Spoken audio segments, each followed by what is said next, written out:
Bonjour et bienvenue à Télétourisme, Télétourisme sur le Lot, Télétourisme dans le Lot. Un mot d'explication, eh bien le Lot, c'est cette rivière qui traverse 4 régions et 5 départements de France, dont 2 auxquels elle a associé son nom, le Lot-et-Garonne et le Lot, chef-lieu Cahors. Nous sommes devant son plus formidable symbole, qui est le pont fortifié Valentré, qui date du XIVe siècle, qui est classé au patrimoine de l'UNESCO, tout comme la cathédrale Saint-Étienne, puisqu'elle était sur le chemin des pèlerins de Saint-Jacques de Compostelle. Ce sont deux des points forts et attractifs de cette ville de 20 000 habitants aujourd'hui. Au moment où on a commencé à construire la cathédrale au XIIe siècle, il y en avait 2 fois davantage. Cahors avait un rayonnement réellement international. Aujourd'hui, c'est une ville calme, tranquille, sereine et gourmande. Philippe Marcini.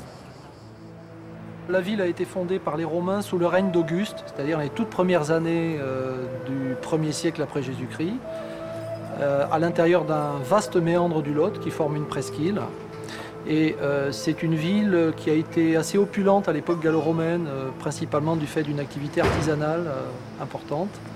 Et ça a été au Moyen-Âge, pendant 2 siècles, entre le XIIe et le XIVe siècle, une ville artisanale, mais aussi une ville marchande importante. Et donc c'est l'activité de commerce international des Cahorsins, comme on les appelait autrefois, qui a donné de la notoriété à Cahors au Moyen-Âge. Et là on est au cœur de la ville du Moyen-Âge. Et s'il fallait résumer Cahors, je dirais le dépaysement, l'authenticité peut-être. Parce que à tous les coins de rue on a un détail d'architecture, un élément de patrimoine qui surprend, qui étonne, qui ravit souvent beaucoup les touristes et aussi les Cadurciens. Voilà.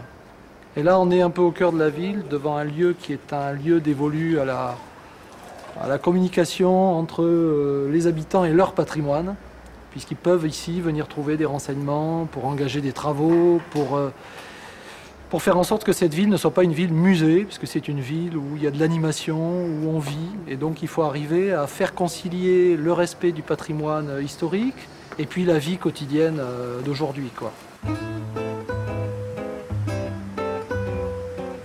C'est une ville aussi qui est connue pour son art de vivre, puisque c'est vrai qu'on prend le temps à Cahors, et puis on a aussi des spécialités gastronomiques qui sont quand même assez renommées, notamment le vin.